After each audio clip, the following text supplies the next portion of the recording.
Ação. Então, para quem está assistindo a gravação, vai começar agora, seria interessante dar uma lida primeiro no texto, porque eu vou fazer apenas um resumo de item por item, tá? Não dá para ler tudo, senão fica enfadonho, chato e vai passar de 1 hora a aula. Então, para quem vai assistir a gravação, eu sugiro antes dar uma lida no guia terapêutico, tá bom? E eu vou colocar em tela cheia. Quando eu coloco em tela cheia, senão eu não consigo ler, eu fico sem ver as perguntas. Então, eu vou deixar para responder as perguntas ao final. Ok, gente? Já coloquei em tela cheia, já não estou vendo mais o bate-papo, tá? Depois eu volto no final e respondo. Então, essas são as principais. Essa aula é das principais terapêuticas usadas em ambulatório de gastroenterologia. Esse guia terapêutico, ele já tem desde 1995, né? Quando eu comecei a dar aula na faculdade, já são 26 anos, e eu renovo de 2 em 2 anos. Então, sempre eu renovo em janeiro do ano par. Agora, em janeiro de 22, vai ser renovado. Quando vocês estiverem na prática, vocês já vão ter o atualizado, que já tem alguns medicamentos novos, que não estão constando aqui, a gente atualiza lá na aula prática. Muito bem. Os inibidores da bomba de próton são os medicamentos mais usados em gastroenterologia, tá? São medicamentos para doenças pépticas e doenças funcionais, tá certo? Rapidamente, vamos só relembrar aqui. Antigamente, até 1990, só existia os chamados inibidores H2, tá? Que é a cimetidina, ranitidina, né? E esses medicamentos, como é que eles atuavam? Existem 3 estímulos para formar ácido no estômago, tá? Como é que se forma o ácido clorídrico? Através de 3 estímulos. A gastrina, acetilcolina e histamina 2. Então, esses 3 ativados, eles vão direto na célula parietal. Na célula parietal, na mucosa gástrica, existe ali a bomba de prótons. Então, eles fazem uma troca de tal maneira que forma o HCl, troca o potássio pelo hidrogênio, formando o HCl, que é o ácido clorídrico, tá? Então, o potássio fica junto com o cloreto, tá? Aí ele é trocado pelo hidrogênio, o hidrogênio vai encontrar o cloreto. Então, hidrogênio com o cloreto, HCl, se forma o ácido clorídrico. Isso é feito pela bomba de próton lá na célula parietal. Para que isso aconteça primeiro, você tem que ter um estímulo, histamina 2, gastrina e acetilcolina. Então, antigamente, medicamentos para doenças pépticas, sobretudo para DRGE, gastrite, úlcera, só inibia a histamina 2, chamados bloqueadores H2. A gastrina e a acetilcolina continuavam estimulando a bomba de próton a formar ácido clorídrico. Havia uma redução através da inibição da histamina 2. Muito bem. Até que em 1990 surgiu o omeprazol, tá? E o omeprazol, ele atua, os chamados inibidores da bomba de próton, o próprio nome já diz. Eles atuam direto na bomba, né? Então, eles atuam basicamente inibindo histamina 2, gastrina e acetilcolina, tá? E nos últimos 30 anos foram vários inibidores da bomba de próton que foram lançados, tá certo? Tá aí os nomes comerciais, tá? Os nomes farmacológicos. O mais moderno é o dexlansoprazol, que é o Dexlant. O Dexlant, eu já falei para vocês na aula de refluxo, ele tem uma vantagem. Ele, na cápsula, é dupla liberação. Libera uma na hora que a pessoa ingere e 8 a 10 horas depois libera o restante da medicação. 30 miligramas libera na hora e 30 miligramas libera 10 horas depois. Qual a vantagem disso? O nível sérico fica quase 24 horas.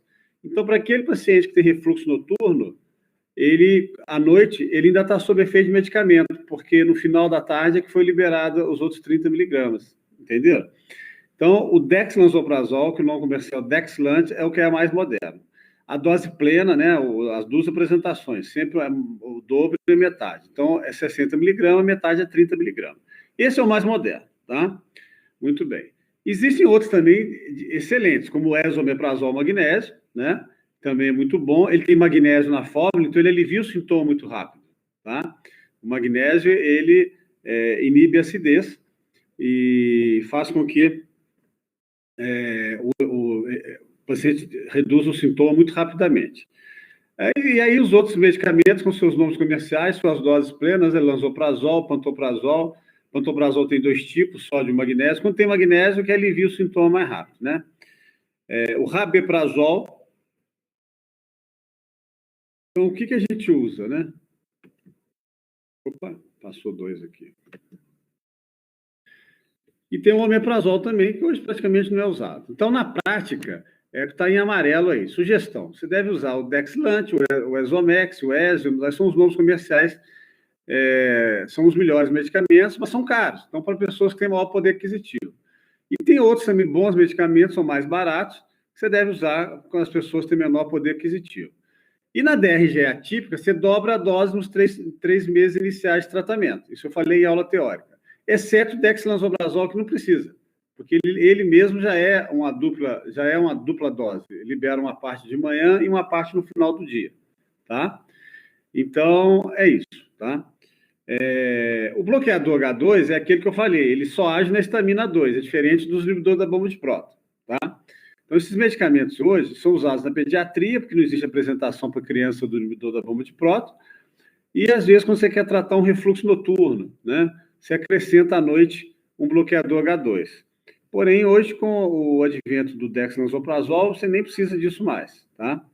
E outra coisa, bloqueador H2 com bloqueador do de próton, em 2 meses acontece a taquifilaxia. O que é isso? É o famoso organismo acostuma com o remédio. Então, o bloqueador H2 só vai agir 60 dias. Depois disso, a taquifilaxia, você tem que parar com o bloqueador H2. Isso quando associado ao inibidor da bomba de próton, os prazóis da vida, tá? E olha que interessante, mês passado foi lançado um outro tipo de medicamento para acidez, tá? Que são medicamentos chamados bloqueadores dos canais de potássio. Então, esse medicamento ele atua direto lá na formação do potássio, impede do potássio trocar com o cloreto, é muito mais moderno. Ele impede o potássio de trocar com o cloreto e não há encontro do HCl, do H com Cl, não há formação de ácido clorídrico. Esse medicamento está chegando agora no Brasil, a droga chama vonoprazana, o nome comercial chama Inzelme. Quando a gente tiver com o curso prático, a gente fala com mais detalhes dele, que eu ainda não usei, agora que está chegando nas farmácias. Mas é uma coisa assim, mais moderna que o inibidor da bomba de próton. Ele vai direto lá no potássio, trocando com o cloreto, não deixa trocar, não deixa formar ácido, tá? Então, ele tem suas indicações precisas. Então, o bloqueador H2, o mais famoso deles hoje no Brasil, a ranitidina, vocês vão usar muito na pediatria. O pediatra gosta muito. Então, é exatamente o que está escrito aqui em amarelo, tá? Isso que eu pedi para vocês lerem antes. A gente não tem de ficar lendo detalhe por detalhe. Qual a finalidade hoje dos antiácidos? Os antiácidos são medicamentos que são usados para aliviar sintoma, tá? Então, você usa o antiácido quando você está com azia, tá? Então, os nomes comerciais mais famosos são esses aí. Qual que a gente usa a sugestão? Esse nome horroroso aqui, ó, Luftagastopro, é o melhor deles. Olha só, como é que inventa um remédio com um nome desse, gente? Luftagastopro. Mas ele tem na sua combinação, na sua formulação, o alginato de sódio, que é um potente antiácido. Então, a pessoa, ela não tem doença do refluxo, ela não tem doença nenhuma. Só que ela comeu um bolo, está dando azia ali, é a primeira vez que tem azia, tá? Talvez seja a primeira e última vez, isso acontece, né? Ou exagerou demais na bebida alcoólica, que chega com queimação, aí usa um sachê de Luftagastopro ou uma pastilha de Vilanta Plus, que vai melhorar esse sintoma. Se começar a dar todo dia, aí tem que fazer propedêutica, tem que fazer o tratamento correto. Mas apenas para aliviar o sintoma, um desses dois ajuda muito, tá? Por exemplo, eu uso muito assim, atendi um paciente hoje, vai fazer endoscopia quinta-feira. Aí, às vezes, eu uso esse medicamento para aliviar até no dia da endoscopia, tá? Até a gente começar uma terapêutica definitiva. Os citoprotetores também muito parecido com os antiácidos. O próprio nome já diz, protege a mucosa gástrica do contato com o antiácido, com o ácido, né? Então, antiácidos e citoprotetores, eles não entram no sangue, tá? Eles são apenas medicamentos que ficam na superfície da mucosa gástrica. O mais comum deles é o sucralfato, o nome comercial sucrafilme. Tem basicamente a mesma indicação dos antiácidos, é para aliviar sintoma. O que são os procinéticos? Os procinéticos são medicamentos também muito usados na gastroenterologia, o próprio nome já diz, é para esvaziar o estômago. é para má digestão, tá? Paciente que come fica cheio, fica empachado. Então, comi um bife, vai ter um boi aqui dentro, não quer descer, estou empachado. Então, muito usado na dispepsia. Seja a dispepsia funcional do tipo empachamento ou saciedade pós-prandial, seja na gastroparesia diabética, que é o diabético de longa data, o diabético que toma insulina, o diabético que não controla a diabetes, mesmo que seja diabético recente, mas que ele não controla, ele sempre tem um estômago pesado, ele come e fica cheio. Então, para aliviar isso, você usa os pró-cinéticos. Os dois que tem no Brasil são esses dois aí, domperidona e bromoprida. Na verdade, são medicamentos muito mais ou menos, né? Eles às vezes funcionam, às vezes não, tá certo? É muito variável a eficácia dos pró-cinéticos, mas é o que tem.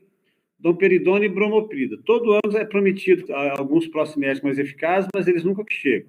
Mas é o que tem. A pediatria também usa muito para ajudar no tratamento do refluxo, né? Porque a criança, sobretudo criança recém-nascida, né? Chamado criança que golfa, né?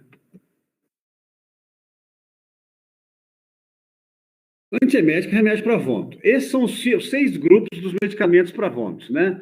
De 1 a 6, vocês estão vendo os nomes farmacológicos aí. E na frente, os nomes comerciais. Claro que o melhor deles é o ondansetrona, né? Sublingual, qual a vantagem de ser sublingual? O medicamento que você está vomitando, aí você vai engolir um comprimido ou engolir em gotas, a primeira reação é você vomitar o remédio. Mas a ondansetrona tem essa vantagem, é sublingual, absorção sublingual. Por isso que ela é a primeira escolha, tá? Então, esses nomes aí, Vonal, Naltex, Listo, né? 8 miligramas, sublingual, é hoje a primeira escolha, tá certo? E no hospital também, é o ondansetrona. O Plasil é o mais usado, que é o mais barato, mas se usado, às vezes, tem pacientes que têm reação extrapiramidal e agita, fica nervoso, e dá reação, assim, ele nem lembra do que ele fez. Então, tem que ter cuidado com os Plasil, sobretudo venoso, tá? Bom, então tá aí antiemético. Quando fala antiemético, para vômito e para enjoo, né? Não é só para vômito, não, para enjoo também. Antifisete. Antifisete é para gases, né? É um outro grupo de medicamento, bem mais ou menos. O efeito dele é de 40 minutos, 50 minutos, 1 hora, melhora, depois volta os gases. Mas aquela pessoa está distendida, inchada, cheia de gases, usa o antifisete, que dá um alívio, pelo menos, né? É um medicamento meramente para aliviar sintoma. Ele não cura nada. Sem dúvida, o mais famoso é a simeticona, tá? Então, e tem que ter, às vezes a simeticona tem apresentação variável. Então, olha só, tem medicamento que tem 40 miligramas, tem medicamento que tem 125 miligramas. Então, eu preferi usar esses aí. Eu uso muito o Luftal Gel, tá? O Flagas Caps também. Mas o Luftal Gel eu acho em qualquer farmácia. Existe também o carvão ativado, né? Que hoje está difícil de achar. Então, quando você quer aliviar um sintoma de barriga inchada, gás, que está eructando muito, você pode usar o Luftal Gel, tá? Mas é um alívio bem temporário. O que são os reguladores da motilidade intestinal? São medicamentos para síndrome do intestino irritável. Eu falei com vocês na aula de síndrome do intestino irritável que tem a forma que solta, tem a forma que prende, tem a forma que solta e prende, e tem a forma que nem solta e nem prende. São 4 tipos de síndrome do intestino irritável, a famosa colite nervosa. E existe uma tríade, né? Constipação ou diarreia numa ponta, desconforto ou dor na outra ponta e gases, flatulência na outra ponta. Então, a síndrome do intestino irritável se baseia por esses sintomas: gases, dor ou desconforto, constipação e diarreia. O que parece muito com doença inflamatória intestinal, com intolerância alimentar, né? O que basicamente a síndrome do intestino irritável tem que chamar atenção é a labilidade emocional associada. Mas, sobretudo, por que nós estamos falando de regulador da motilidade intestinal? Quem tem colite nervosa, que é a SI, tem dor, entendeu? Tem desconforto, a barriga incomoda, tem uma cólicazinha mais do lado esquerdo. Então, esses medicamentos aí, eles ajudam a tentar fazer com que a motilidade intestinal, na SI, fique regular. Então, são medicamentos que atuam na motilidade intestinal visando diminuir a dor, visando diminuir a distensão, visando diminuir o desconforto que o paciente tem, tá? São esses 4 grupos aí: a trimebutina, o pinavera, o otilônio e a mebeverina. São bons medicamentos, são bons, é o que eu chamo de analgésicos intestinais. Não usem isso para dor de cólica menstrual, para cólica renal, não tem nada a ver, tá? São medicamentos que atuam somente na musculatura lisa do intestino e alivia a dor. Eu gosto muito de associar 2. Qualquer dos quatro aí, um com o outro, tá? Tem uns mais caros, outros mais baratos. Por exemplo, a mebeverina, ela é um pouco melhor que as outras, por isso que ela é mais cara, tá? Mas os outros também são bons, são mais baratos. Então, eu costumo associar dois, que um só é fraco, né? A simtestina irritável, às vezes, quando dói, dói muito. Então, são os medicamentos para dor da simtestina irritável, tá certo? Então, aqui as associações, né, que a gente usa, tá? Você pode escolher qualquer desses aqui. A mebeverina é muito boa, só que ela é mais cara, você não pode usar em qualquer paciente. Os reguladores são indicados na simtestina irritável, aqui já são outros reguladores, né? Na constipação funcional ou na forma constipativa. Então, esses dois aí são medicamentos para constipação muito severa, tá? Mas tem inconvenientes. O Zelmac não está achando, o Resolor dá dor de cabeça. Então, hoje em dia, a gente não está usando muito. Mas tem novidade. Tem novidade que está sendo lançada agora e quando você chegar na prática, a gente já vai atualizar isso, tá? Esse ano deu um desânimo muito grande em usar esses dois medicamentos devido aos efeitos colaterais que estão cada vez mais, aparecendo mais no Resolol e o Zelmac não está achando. Então, esses dois aqui vocês podem esquecer, a gente vai atualizar vocês, está lançando um medicamento novo agora. Bom, e qual a outra... e na simtestina irritável diarreica? Tem alguma coisa assim que você consegue reduzir a diarreia? Tem, é justamente um medicamento que é usado também para vômito, que é um dancetrona, o Vonal, tá? Diminui a diarreia, diminui a dor, tá? Se o paciente está vomitando, então é ótimo que um medicamento só resolve os dois problemas, tá bom? Gente, eu não estou vendo as perguntas, como eu falei desde o início, vão escrevendo aí escreve relacionado ao assunto, senão depois, na hora que for lá no final responder, eu não sei que momento que eu estou falando, o momento que está ainda a pergunta, tá? Vai dar um pouquinho mais de trabalho, mas eu estou com a tela cheia aqui, não estou vendo as perguntas agora.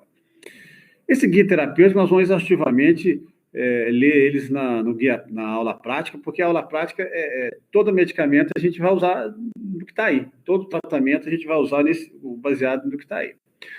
No final da aula, me lembro que eu vou dar uma sugestão de um aplicativo de medicamentos, que vocês que estão agora começando os atendimentos, é um aplicativo excelente, tá? Me lembro no final.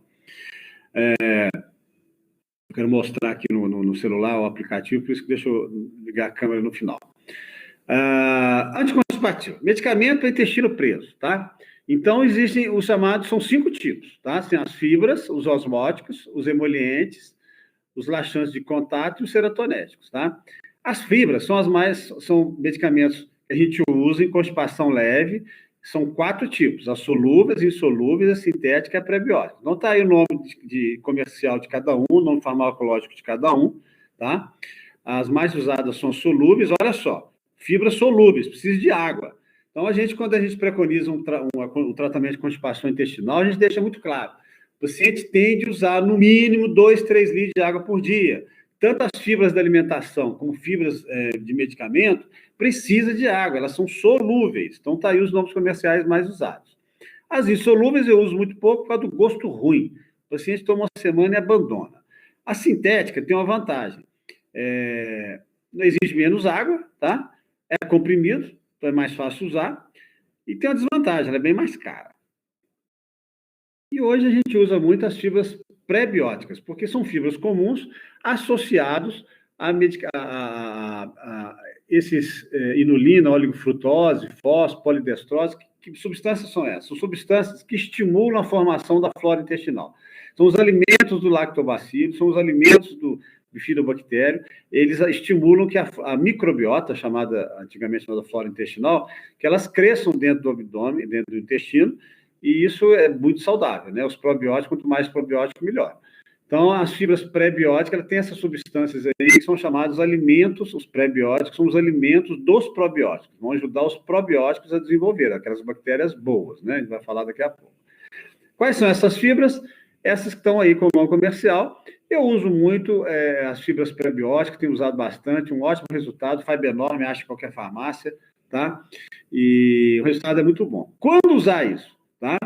Quando tem constipação leve, a gente vai ver daqui a pouco, constipação de 3, 4, 5 dias. Mais de 5 dias de intestino preso, só as fibras não vão resolver, não. Bom, laxantes osmóticos são medicamentos que amolecem o bolo fecal, tá? Eles não são absorvidos, mas eles amolecem o bolo fecal. Então, esse é o grupo de medicamentos de laxantes osmóticos, tá? São vários, inclusive tem medicação por via oral, tá? E tem medicação supositório, tem bisnaga e até mesmo frasco com 100 ml para usar por via retal, que é usado até em fecaloma. Então, esses aqui, supositório de glicerina, a bisnaguinha e o frasco de 100 ml, que são usados via retal, são medicamentos assim para esvaziar o reto, esvaziar o intestino. São uma terapêutica mais agressiva. Esses outros aqui, eles amolecem o bolo fecal e ajudam bastante no tratamento da constipação. São ótimos medicamentos. Tem que saber usar. Por exemplo, quando o paciente está com muitos gases, eles podem piorar um pouco os gases. Então, você tem de indicar, desde que o paciente, a queixa principal não seja distensão, excesso de gases. Mas eu associo muito os dois, fibras com laxante osmótico. Laxante lubrificante e emolientes, tá? Raramente deve ser indicado, porque eles agridem o intestino. Eles fragmentam as fezes e pode piorar a cólica. Agora, vai esvaziar o intestino? Vai esvaziar o intestino. É um esvaziador de intestino, tá? Ao contrário dos dois primeiros, que são reeducadores de intestino, os osmóticos e as fibras, os lubrificantes são medicamentos que agridem o intestino.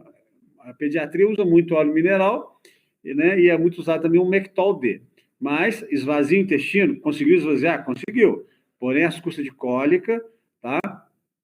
E vai provocar diarreia. Mas há situações que não tem como você fugir disso, né? O paciente prefere ter a cólica do que ficar ir no banheiro e não conseguir sair nada. Nesses casos, eu até prefiro usar esses três aqui, ó, o osmótico por via retal, porque às vezes o paciente está com as fezes impactadas no reto, para que você vai dar um medicamento forte por via oral? Até chegar lá, até o efeito dele chegar no reto, vai dar uma cólica tremenda. Então, eu prefiro usar medicamento por via retal, já, quando as fezes estão impactadas ali no reto, no sigmoide.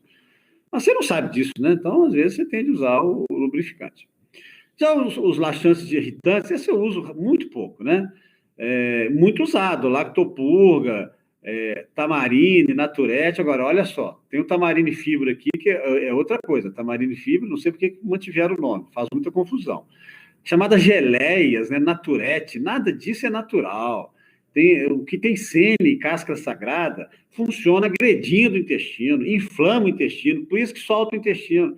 E com o tempo, o que acontece? O famoso complexo 6 Almeida Prado, isso é um agressor de intestino, né? E eles provocam o chamado cólon catártico. O que é o cólon catártico? Quanto mais laxante você usa, mais constipado você fica. Ele é um esvaziador. Então, a pessoa usa lá 2, 3 vezes por semana o Almeida Prado, usa o lactopurga. Aí a constipação dela é de 4 em 4 dias, da pessoa. Depois passa de 6 em 6, passa de 8 em 8, passa de 12 em 12. O paciente fica 20 dias sem evacuar. Por quê? Porque usou demais esses tipos de medicamentos e o intestino só cada vez mais preso. Aí exige mais medicamento. Então, são medicamentos que a longo prazo, só prejudicam o intestino, tá? Sobretudo os que têm sene e cáscara sagrada, e essas fórmulas de emagrecer são danadas para usar esses medicamentos aí.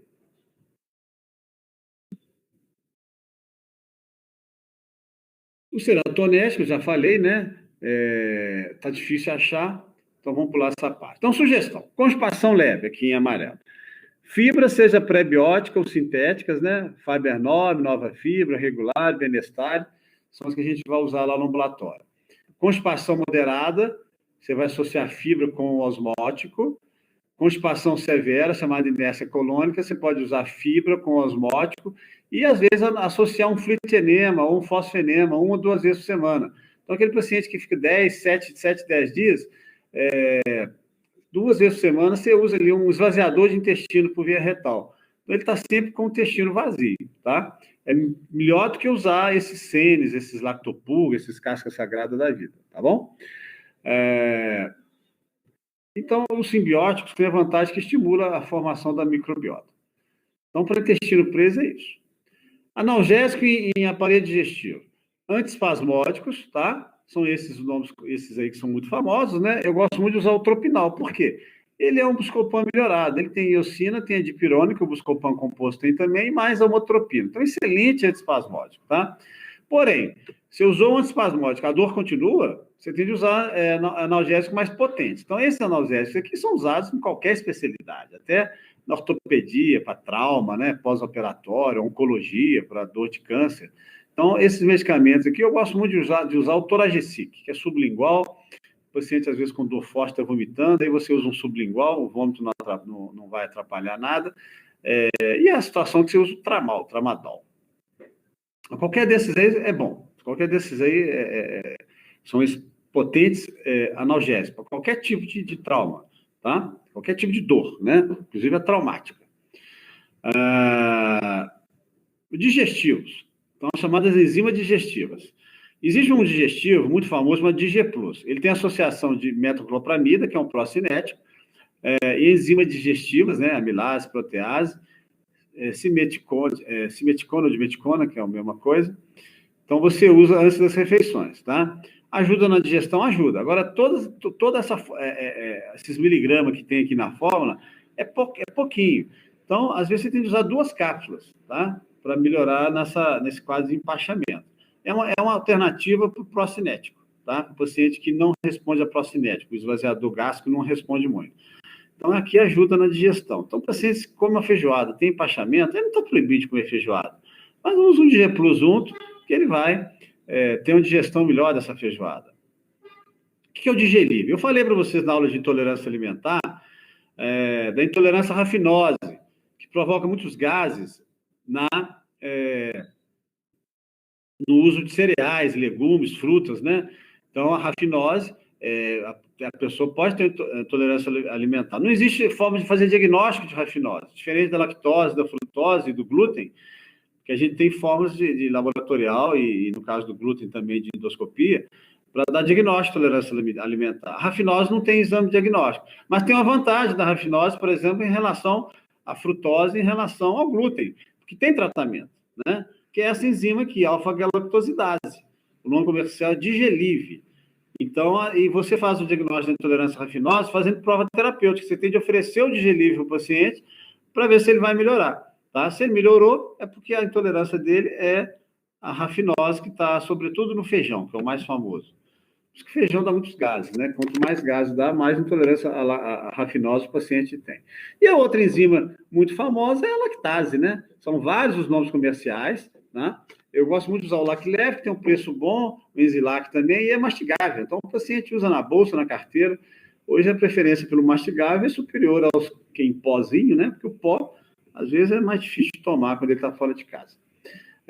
Então, são esses aqui as lactases mais usadas, são várias marcas, tá? Muito bem. O que é o CREON? O CREON é uma composição de 3 enzimas usadas na pancreatite crônica. Essa formulação que está aqui, tá? Assim que se usa. O paciente tem pancreatite crônica e não tem mais capacidade de produzir enzima pancreática, e você oferece esse medicamento, que é o chamado CREON, tá? Um digestivo manipulado, que a gente usa com muito sucesso para aqueles pacientes dispépticos, né, que estão sempre empachados, é manipular essa fórmula que está aqui, com bromelina, pepsina, amilase, lipase, protease. Todas as enzimas digestivas que ajudam na digestão. Então, você formula isso e oferece para o paciente, e quando você usa isso, é porque você já usou DigePlus, já usou procinético, não deu certo. Tem pacientes que têm dificuldade mesmo de esvaziamento, seja até por doença orgânica. Ele pode ter doença do refluxo e a comida não desce. Ele pode ter um dispepsia funcional do tipo empachamento pós-prandial, a comida não vai embora. Ou ele tem intolerância à rafinose, a comida não vai embora. No caso da rafinose, você tem de usar o Digelib, né? Mas esses aqui são digestivos que ajudam na digestão, sobretudo para o glutão, para o guloso, para o comilão, né? Vai no restaurante aqui. Outro dia perguntei para o grupo lá dos alunos que estão comigo, teve um aluno eu como 800 gramas, 1 quilo fácil no restaurante aquilo. Ou seja, é a rotina dele. E depois eu fico cheio, fico empachado. Então, é uma boa indicação aqui para ele. Não é que ele seja doente, ele é guloso, né? Aqui tem outras fórmulas, né, manipuladas, que são usadas na gastroenterologia, tá? Tanto aqui para gastrite atrófica, o paciente tem hipocloridria, que a endoscopia mostra gastrite atrófica. E aqui uma fórmula bem natural para dispepsia funcional também, do tipo dor epigástrica, tá? Então, para quem acredita em fórmulas naturais, Em homeopatia, está aqui sugestão, tá? Eu não tenho nada contra. Inclusive, já usei em casos específicos, tá? É interessante, o resultado é muito bacana. Eu, por exemplo, tem um chá, chama chá de espinheira santa. Esse chá é famoso, que ele melhora a dor epigástrica. E nas dietas que eu entrego para vocês, sempre está escrito lá o chá de espinheira santa. Outra coisa que é muito bom para o estômago é alecrim, né? Que é usado como tempero. O alecrim é muito bom para o estômago. Então, eu estimulo sempre as pessoas a usarem isso, né? São coisas milenares que dão certo há muito tempo. Você não pode ter preconceito quanto isso, não, tá? Os prebióticos, como eu falei, são medicamentos que estimulam a formação dos probióticos, né? Aquelas bactérias que fazem bem para o aparelho digestivo, né? E eles estão presentes junto com fibras, né? Que ajudam no intestino. Só que eu estou repetindo o que eu já falei, são os prebióticos. E os probióticos? Probióticos é um termo, probiótico significa para a vida, né? De acordo com a legislação brasileira, probiótico é definido como suplemento alimentar microbiano vivo, que é benéfico ao organismo, tá? Então, nós temos basicamente no tubo digestivo, no intestino, 3 tipos de bactéria. Os probióticos, que fazem bem, tá? Os comensais, que não servem para nada, tá certo? Tipo, Entamoeba coli, por exemplo, não serve para nada. Vive lá, não atrapalha nem ajuda. E os patogênicos, que é salmonela, que é Escherichia coli. Ontem, no congresso, nós tivemos uma palestra da doutora Adélia, que falou de diarreia aguda, que falou dos micro-organismos que dão diarreia aguda, são chamados patogênicos. Então, no intestino, o que existe lá dentro são os chamados probiontes, que são os probióticos que fazem bem, os comensais, que não atrapalham nem ajudam, e os patogênicos, que provocam gastroenterite, provocam várias doenças relacionadas, doenças infecciosas, né? Então, são vários os probióticos, está aqui o nome deles, tá certo? Cada apresentação comercial pode ter 1, 2 ou até 4 probióticos. Então, várias indicações, tá? São várias indicações que se usa, até não é só gastroenterologia, a dermatologia usa muito probiótico, tá? Os nomes comerciais também são vários, tem aqui sugestões de alguns, tá?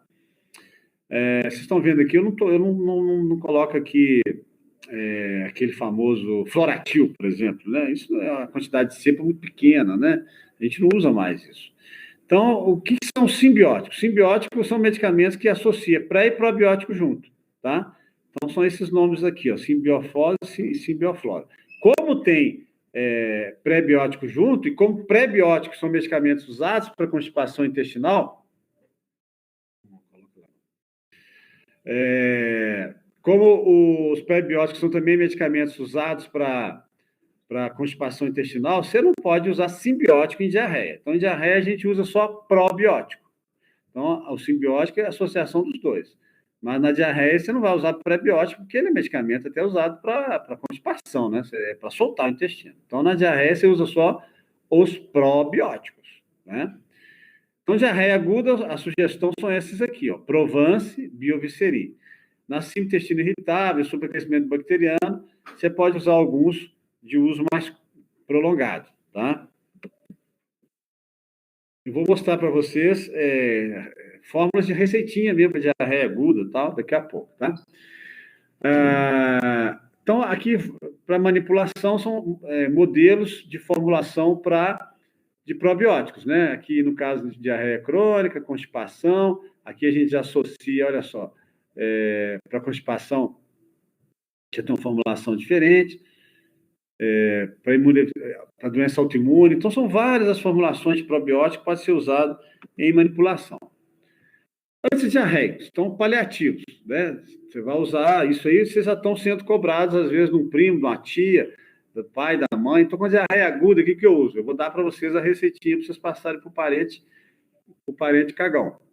Então, olha só, esses medicamentos aqui são medicamentos usados na diarreia aguda. Ontem, na palestra, foi falado, racecadotril, não comercial, Avid ou Tiorfan. Esse medicamento, ele inibe a encefalase, tá?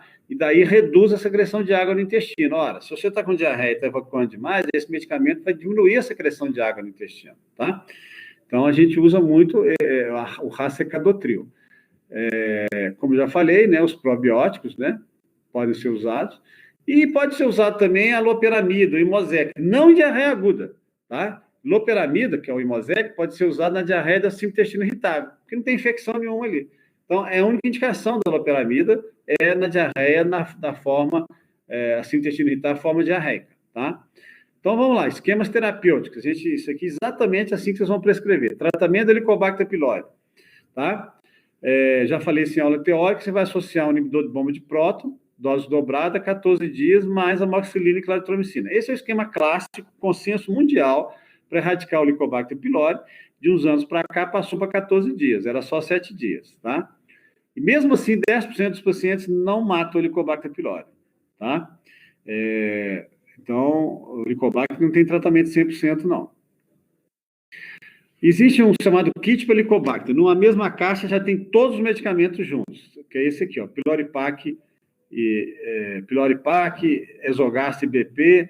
Já vem as 14 cartelas, contando metade da cartela tem os medicamentos da manhã e metade os medicamentos da noite, né?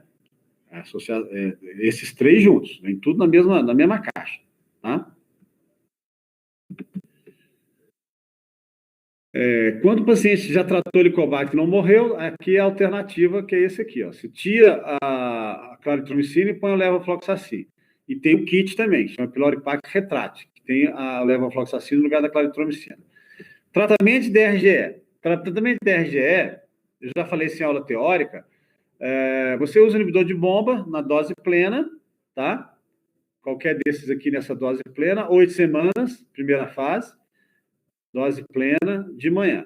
A segunda fase, você continua com 8 semanas, já usa meia dose, também diariamente. Aí o paciente voltou. Aí está passando bem, estou passando bem. Vamos lançar mais uma fase.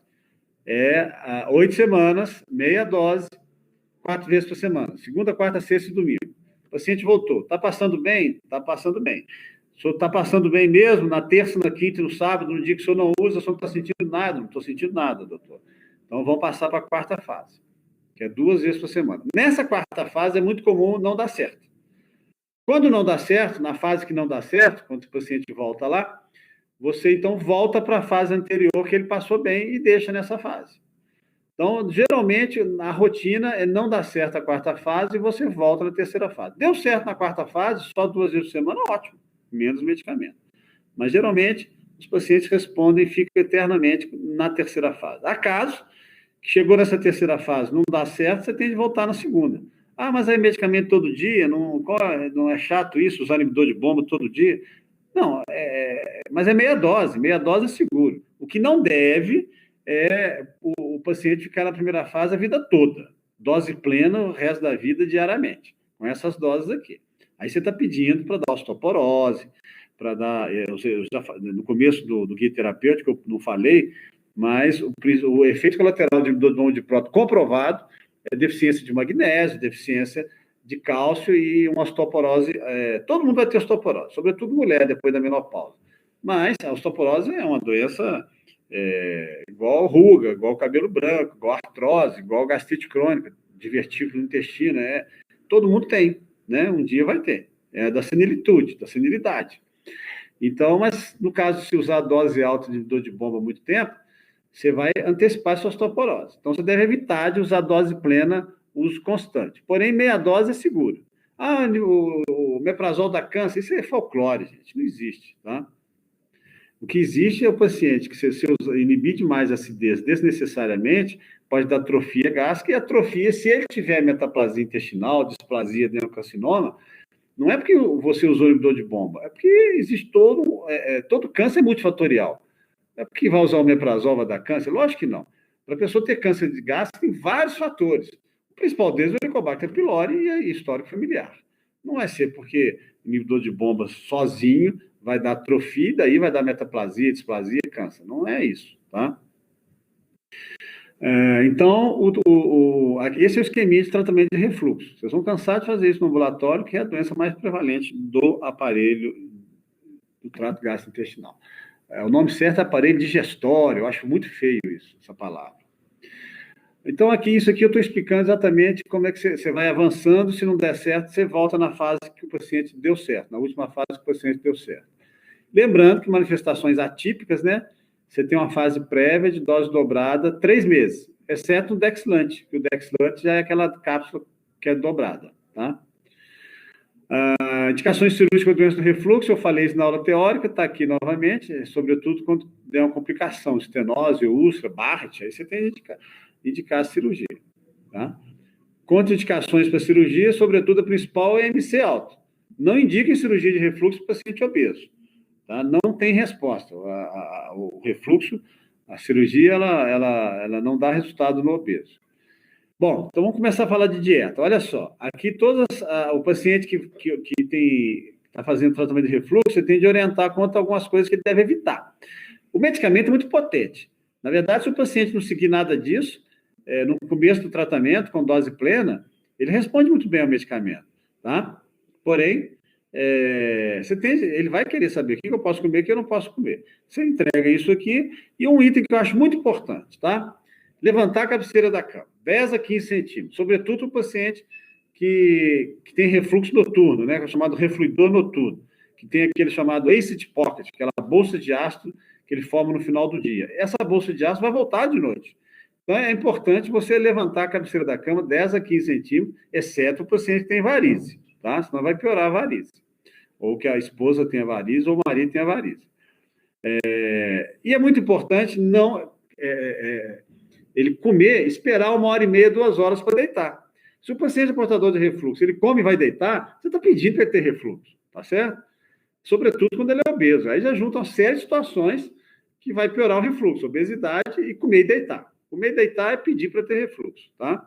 E olha só, vinagre de maçã, alecrim e chá de espinheira santa. São coisas que aliviam, diminuem a produção de ácido. Então, eu oriento o paciente a usar isso à vontade, tá? Úlcera péptica, você olha na endoscopia. Se é A1, A2 a úlcera, 4 semanas de dor de bomba. Se já está quase fechando, né, já está em cicatrização, bastam 3 semanas, tá? O que é dieta inespecífica? Claro que eu não entrego assim, isso aqui, gente. São coisas do meu consultório, que eu entrego na mão do paciente. Claro que nesse caso aqui, essa palavra dieta inespecífica não está lá, eu não entrego isso para o paciente. É aquilo, o paciente da gastrite erosiva, da úlcera, da dispepsia funcional, são coisas óbvias, mas que o paciente gosta de receber. Se ele vai no seu consultório e você não entrega uma dieta para ele, ele fica frustrado. Chamada dieta inespecífica. São coisas óbvias. Não fique mais de 4 horas de estômago vazio, coma devagar, mastigando várias vezes. Caso seja fumante, pare de fumar. São coisas óbvias, mas o paciente gosta disso. E está aqui de novo, ó, vinagre de maçã, alecrim, chá de espinheira santa.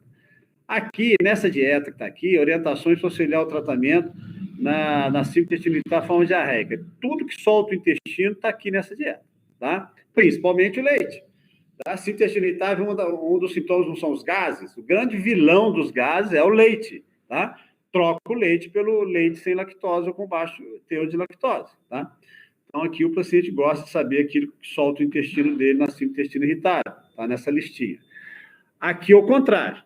Tudo isso que está aqui ajuda no tratamento da constipação. Eu entrego isso para os pacientes. Olha só, 2 litros de água por dia. E essa vitamina que eu sugiro aqui, se ficar 3 dias sem evacuar, então faça essa vitamina no liquidificador, com leite sem lactose, tá?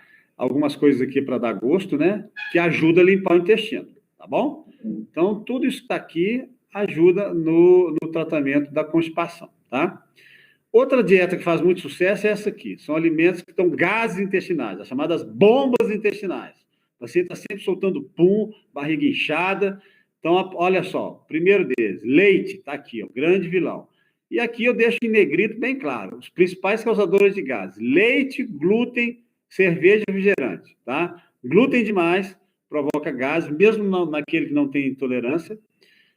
Leite com lactose, a cerveja e refrigerante. Então, qual é o dia internacional do PUM? É o sábado, né, que é o dia da feijoada com cerveja. Esse aqui é pedir para ter gases, né? Não quer reduzir os gases, toma um Digelive antes, né, que pelo menos a rafinose do feijão vai produzir menos gases, tá certo? Esse tipo de chá aqui, ó, reduz gases. Então, para o soltador de pum, né? Chá de sálvia, erva cidreira, espinheira santa, hortelã, tá bom? E lembrando, né? As intolerâncias alimentares têm tratamento, e não gases, tá? sobretudo a lactose, que você vai tratar com lactase. Supercrescimento bacteriano intestinal, tem condições, tem alguns pacientes que têm predisposição ao supercrescimento bacteriano, sobretudo os diabéticos, né? Então, isso aqui é a associação, são 2 esquemas terapêuticos. Tratamento da diarreia aguda, tá aqui, ó, para aquele primo que acha que você já é médico, manda um WhatsApp para você, cara, tô aqui, já fui no banheiro 6 vezes, o que eu faço, cara? Você faz medicina, trata aí para mim, pô, você tá no 6º período, você não sabe porcaria nenhuma, você vai formar, você também não sabe nada, a gente com 20, 30 anos de medicina também não sabe nada, mas algumas coisas tem que saber, tá? Então, é essa receitinha aqui para o seu primo cagão, passa no WhatsApp, tá? Não tira foto disso aqui e manda para ele, não. Escreve como se você tivesse ali, você sabe ali, tá na sua cabeça, você escreve e manda para ele, tá? Para tia, para qualquer cagão que te passar um WhatsApp, tá? Então, a Vide, de 8 a 8 horas por 3 dias, e o Provence, de 12 em 12 horas por 5 dias, tá certo? E aqui outras alternativas. Não usem antibiótico, conforme a palestra de ontem, que está gravada lá no congresso da faculdade, não usem antibiótico. Dieta para auxiliar, vou acabar que vocês têm de assistir uma live da faculdade agora, né? Eu sei que vocês não assistem, mas em tese a gente não vai prolongar a aula. Dieta para auxiliar o tratamento da diarreia aguda, olha só, o que eu como, o que eu devo evitar? Tá aqui, ó, evita isso e pode comer à vontade isso aqui ajuda a segurar o intestino. Usa Gatorade também. O Gatorade é rico em potássio. Aquela fraqueza da diarreia aguda é pela perda de potássio. Então, usa o Gatorade. Eu não quero usar Gatorade, eu não gosto. Então, está aqui uma forma de formar soro caseiro. Está aqui a formulazinha, tá? Crise diverticular, sem sinais de verticulite, está aqui o tratamento, tá? Fora da crise diverticular, para prevenir as crises diverticulares, esse paciente sabidamente portador de vertículo, né? Que tem na colonoscopia ou na ressonância, e tem aquela dorzinha do lado, vocês têm de saber tratar a crise e fora da crise para prevenir novas crises. Está aqui o esquema terapêutico. Também em relação à dieta sem resíduos, hoje é um pouco polêmico, tem pessoas que acham que não adianta, tem pessoas que acham que adianta, mas uma sementinha do tomate que entrou no vertículo vai dar dor. Então, você sugere a ele de evitar essas sementes. Tratamento da halitose, eu já falei isso na aula teórica, está aqui, tá? Vamos estimular esse enxaguante sem álcool, o spray, que é a saliva artificial, para produzir uma boa quantidade de saliva, sabendo que a falta de saliva é uma das principais causas de halitose. A halitose não é estômago, como eu falei na aula teórica. Vamos matar os anaeróbios com o Flagyl, que o nome farmacológico dele está aqui, e vamos tentar estimular com o gel também um pouco dessa salivação. Basicamente, a halitose é falta de saliva de má qualidade, excesso de bactéria. Então, com esse esquema terapêutico aqui, melhora bastante a halitose, tá? Mais um pouco, fórmula não melhorou, você tem essa manipulação, orientações no dia a dia de dieta no dia a dia para halitose está aqui, e a dieta pobre em glúten, um paciente que... Bom, o glúten está presente no trigo, centeio, aveia e cevada. Basicamente, farinha de trigo e cerveja, né? Está no dia a dia. Mas o que eu posso comer? Está aqui as sugestões que você pode comer, tá? Lembrando que você pode tirar o glúten para a pessoa emagrecer, para a pessoa melhorar a pele, melhorar os gases, mesmo que ela não tenha sensibilidade a glúten comprovada ou doença celíaca comprovada, tá? O glúten faz mais mal do que bem. Tratamento da síndrome da ardência bucal, a doença é essa mesmo, a boca arde, tá? Não é estômago, tá certo? Então, é esse aqui o esquema terapêutico. Aftoral, tá aqui o esquema terapêutico, eu dei isso em aula teórica, tá certo? Vai repor vitamina B12, o paciente que tem aftoral geralmente tem B12 baixa. Lembrando que B12 baixa não é só afta que dá, não. Dor nas pernas, no idoso, começa a esquecer, a pessoa está com 50, 60 anos, começa a esquecer as coisas, ficar repetitivo. Cadê a chave? Onde é que está minha carteira? Onde é que está minha bolsa? Às vezes, papai está caducando. Não é não. Às vezes é B12 baixa. Ou vovô que está lá, começa a esquecer as coisas e vovô está com Alzheimer. Às vezes é só repor a B12 e melhora a memória.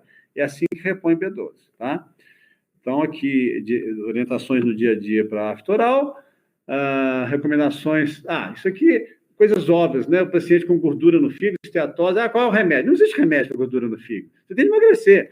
Então, aqui, são orientação bem direcionada, e lembrar que esses pacientes, qualquer paciente acima do peso, que tem 4 inimigos brancos. Por que inimigo branco? Porque são alimentos brancos, tá? A farinha branca no pão e no macarrão, o arroz e o açúcar, tá? Ah, não tem tempo de nutricionista, eu não tem como... Na minha cidade não tem nutricionista, eu não quero ir, não gosto de nutricionista. Nutricionista fica falando que eu tenho que comer um bifinho, um pãozinho, então não gosto de nutricionista. Então tá bom, você não quer ir no nutricionista por implicância, tá? Aí você corta os chamados inimigos brancos, carboidrato. Os carboidratos estão aqui, no pão, no macarrão, com a farinha branca, o arroz, que é branco, e no açúcar, que é branco, tá? Não é só para esteatose, não, qualquer excesso de peso. Tratamento para doença inflamatória intestinal, nós falamos isso em aula teórica, o tratamento inicial e o tratamento das formas graves, tá bom? E aqui o tratamento, outras colites, né? Tem um tratamento específico, esofagite eosinofílica, diagnosticado, tá aqui como é que faz o diagnóstico, né? Mais de 15 eosinófilos por campo na biópsia de esôfago, eu falei isso em aula teórica, esofagite fúngica, é fácil tratar. E a mensagem que eu deixo sobre tratamento, gente, e sobre atendimento, né, que você vai tratar, principalmente é isso aqui, ó. Se você fizer isso aqui, tiver consciência disso aqui, metade dos pacientes seus já vão sair melhor do consultório. Atender as crianças como se fossem seus filhos, atender os adultos como se fossem seus pais e atender os idosos como se fossem seus avós. E lembrando, é a mensagem que eu sempre deixo. Cure. Não é possível. Nem todos têm cura. Alivie. Não é possível. Alguns não têm como aliviar. Acolham. Esse é possível. Vocês acolherem sempre. E acolhendo, metade desses pacientes vão melhorar. Porque muito paciente que precisa é apenas de acolhimento. Ok? Muito bem.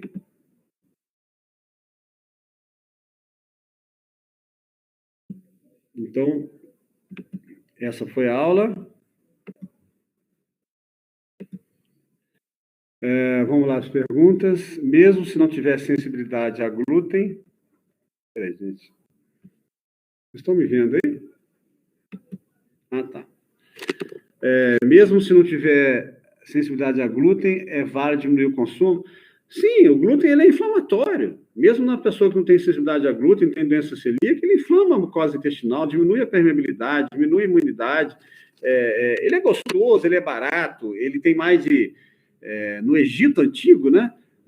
Descobriram que, onde começou a civilização, que o pão é fácil de fazer, é barato, é gostoso e engorda.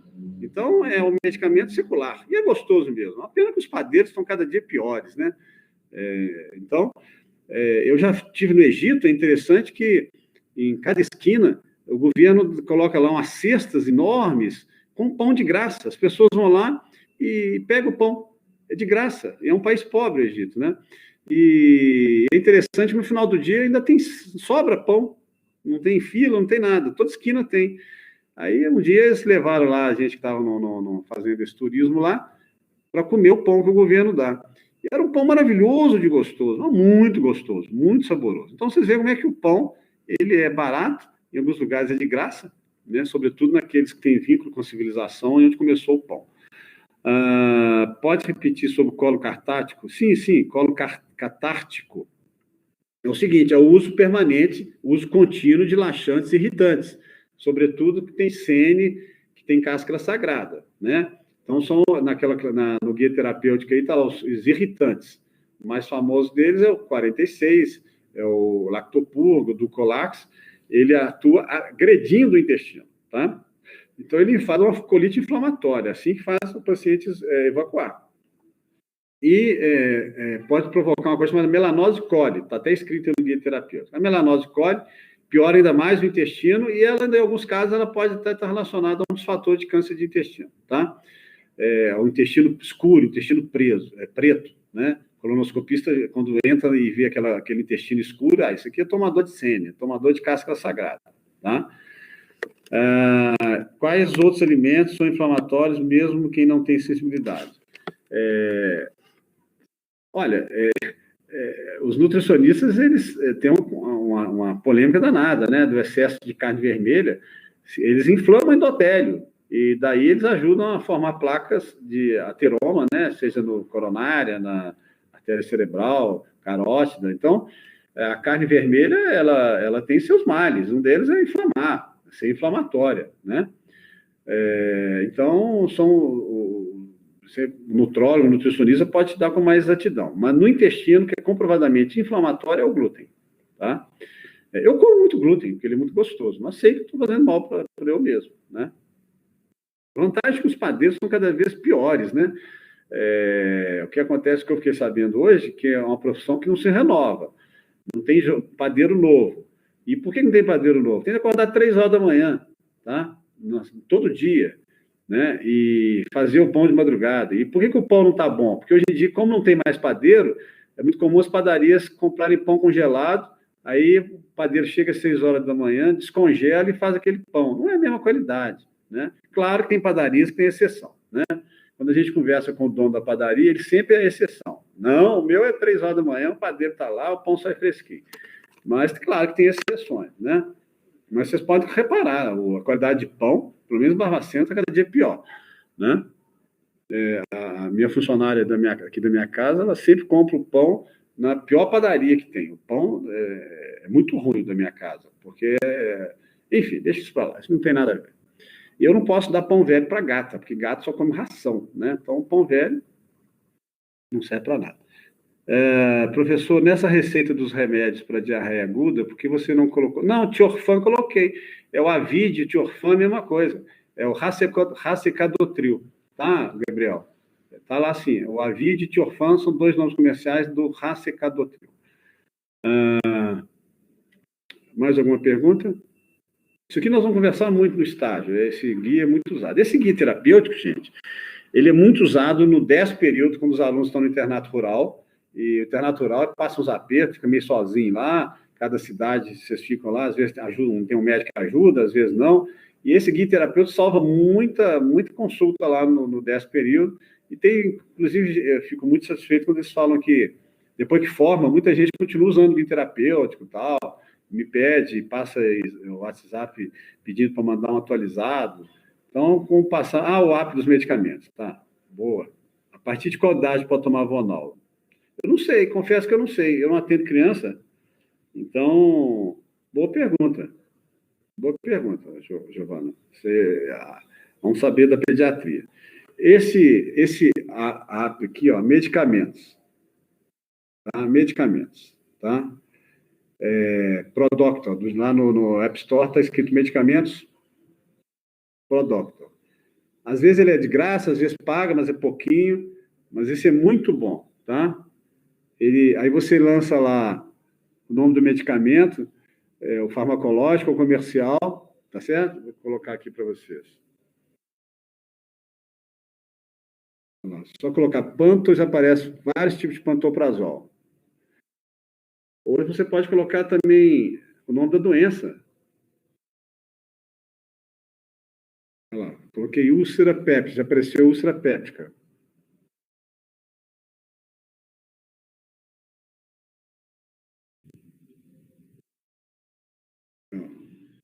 Coloca diabetes, já vem lá. Aí você entra no diabetes, aí vem vários medicamentos, tá? Aí você usa lá glibenclamida para diabetes. Aí você lança lá sulfonorreias. Quais são as outras? Que esse glibenclamida é uma sulfonorreia. Aí tem todos lá do grupo, do mesmo grupo, tá? Então é um aplicativo muito bacana, tá? Chama Medicamentos. Pegaram aí? Medicamentos. Aqui, ó. Medicamentos. No App Store ele aparece como Prodoctor, tá?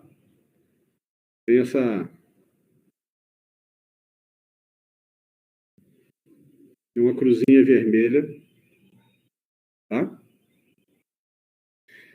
Isso todo médico usa, viu? Porque às vezes você vai usar um medicamento que você não lembra do miligrama, se é de 8 12 em 12, a gente sempre está usando isso.